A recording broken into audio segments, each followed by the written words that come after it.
In the Jackson Star colony, a young woman named Rain Carradine lives with her android adoptive brother, Andy. They head towards the nearest registrar's office, as Rain has already completed her quota of 12,000 work hours, so she wishes to visit Waga, a planet where they can see the sun, unlike her present colony where they get 0 hours of sunlight. The official asks her about her parents, and Rain explains that they died due to a lung disease after a lifetime of labor. She is told that due to a shortage of workers at the mines, the work quota has been doubled, and she must now work 24,000 hours before she can leave the colony. Rain is disappointed to hear this, and she finds a group of kids attacking Andy because people don't like androids. She saves and reboots him, and she apologizes for leaving him alone. Still feeling depressed, she receives a call from her ex-boyfriend Tyler, who invites her to meet him. Afterward, Rain arrives at the location where she's greeted by Tyler's cousin Bjorn and his girlfriend Navarro. Rain goes inside and hugs Tyler's sister Kay. Once they all gather, Tyler explains that last night a radar detected a ship which was an abandoned research vessel. He reminds everyone of the horrible living conditions in their colony and suggests they all escape to Vaga using a personal airship. Rain believes they can't leave even if they find a ship, because they will need a cryo-sleep chamber for their 9-year journey. Navarro thinks the ship they detected might have some functional cryo-sleep pods, which they can steal. Rain wonders why they need her if they have everything sorted, to which Tyler explains that Andy, being a Wayland synthetic android, can help them get access to the ship. Rain questions who will take the responsibility if they get caught, and Bjorn suggests it should be Andy. Rain gets angry as Andy is like a family member to her. But Bjorn tells her to stop pretending, and her father found Andy in the trash. Rain rushes out in anger, and Tyler comes to convince her that this is their only chance, and after some reluctance, she finally agrees to join them. They set off for their journey in a cargo hauler, and Bjorn continues to show his immature behavior.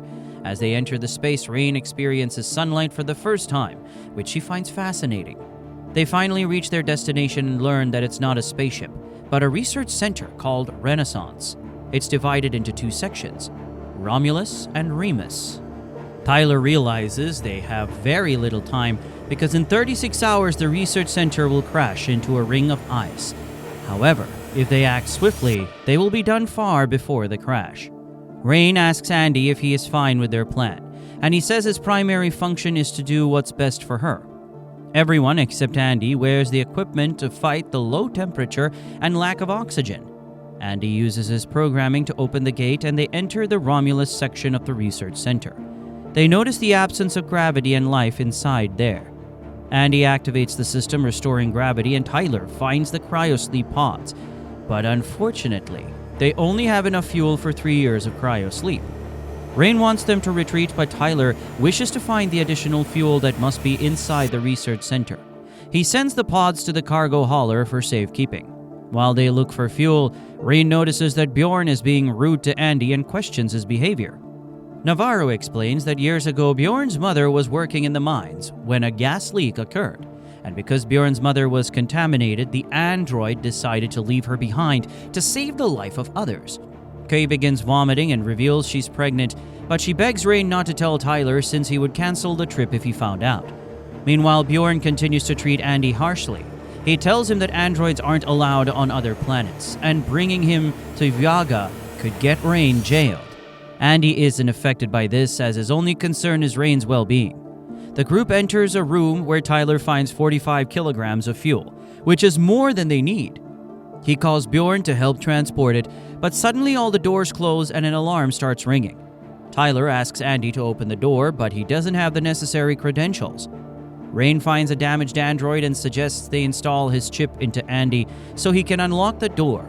On the other hand, Navarro finds a device they can scan and display human organs. As they tamper with the frozen fuel, the temperature of the room rises, and the frozen facehuggers come back to life. Tyler installs the chip in Andy, and just as the facehuggers begin to attack, Andy reboots and quickly unlocks the door. The group manages to escape, but one facehugger manages to leave. Soon, several facehuggers come out, and the group closes the door.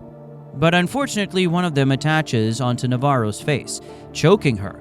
With the change in chip, Andy's loyalty has changed from Rain to Wayland Yutani, so he suggests they reboot the damaged android to learn more about the creature. The android introduces himself as Rook and says the remaining members of his crew were killed by a creature known as a xenomorph. This creature was first found almost 2 decades ago, and it was launched into space. Scientists kept searching for it, and it was found 6 months ago when the body of a presumed dead xenomorph was brought aboard. However, it wasn't dead as it revived and killed the entire crew. The last surviving androids managed to contain it, but its acidic blood created a massive hole in the ship. Rook warns them that the only way to save themselves is to kill Navarro, as the facehugger must have already planted his seed in her. Rain suggests they use the cryofuel to freeze and detach the facehugger from Navarro's face, and Rook reminds Andy how humans can be emotional. Andy tries to stop them, but Bjorn electrocutes him, and Andy is unable to stop them.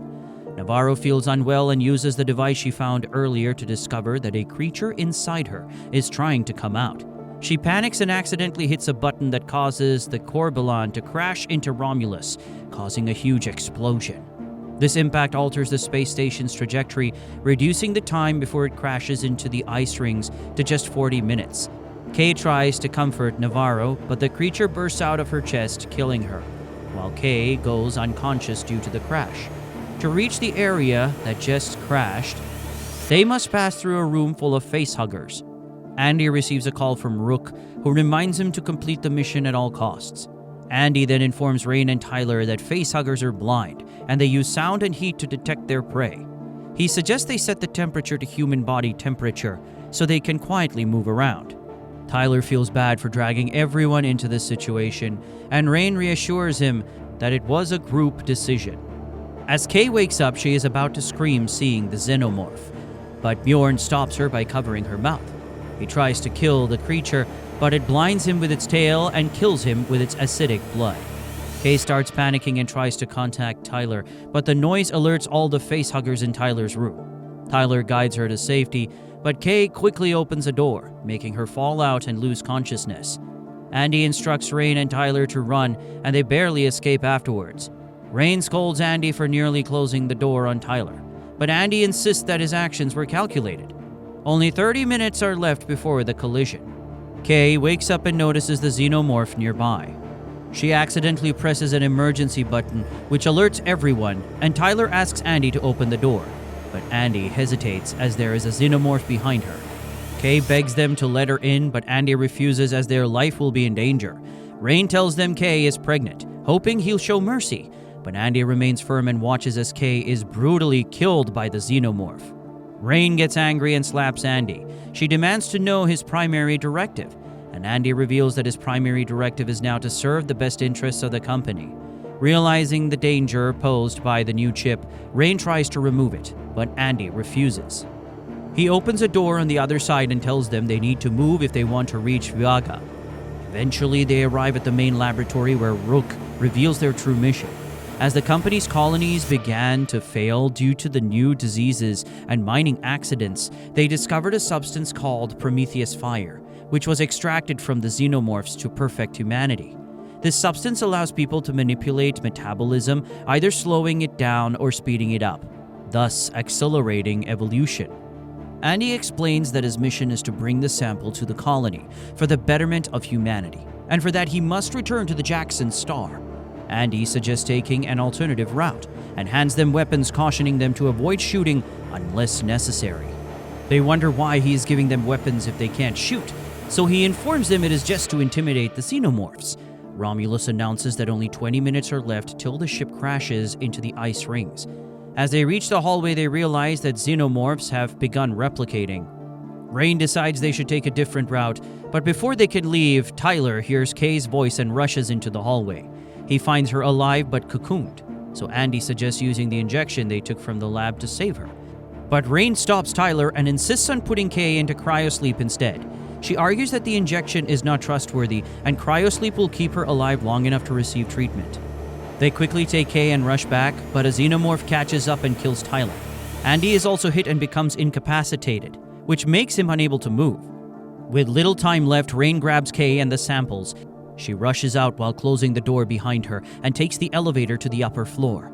She instructs Kay to get to the ship with the samples while she returns to save Andy. Inside the elevator, Kay uses the sample on herself. Rain returns to the hallway and removes Andy's chip, turning him back to the original. Rain gets an idea and she turns off the gravity, causing the xenomorph's acidic blood to float in the air, preventing it from damaging the ship. She opens fire at them and heads to the other portion of Romulus. Suddenly, gravity is restored, and Rain falls only to be grabbed by a xenomorph. The elevator crashes down, killing the aliens, and Andy jumps in to save Rain from the last xenomorph. So they finally reach the spare ship, making their escape. Their ship narrowly makes it out as Romulus crashes into the ice rings. Rain puts Kay into cryosleep and cuts off communication with Rook as he wants them to return to the colony. She decides they are heading to Yuvaga, and as she is about to enter cryosleep, Kay's pod triggers an emergency alarm. Rushing to check on her, Rain discovers that Kay is giving birth.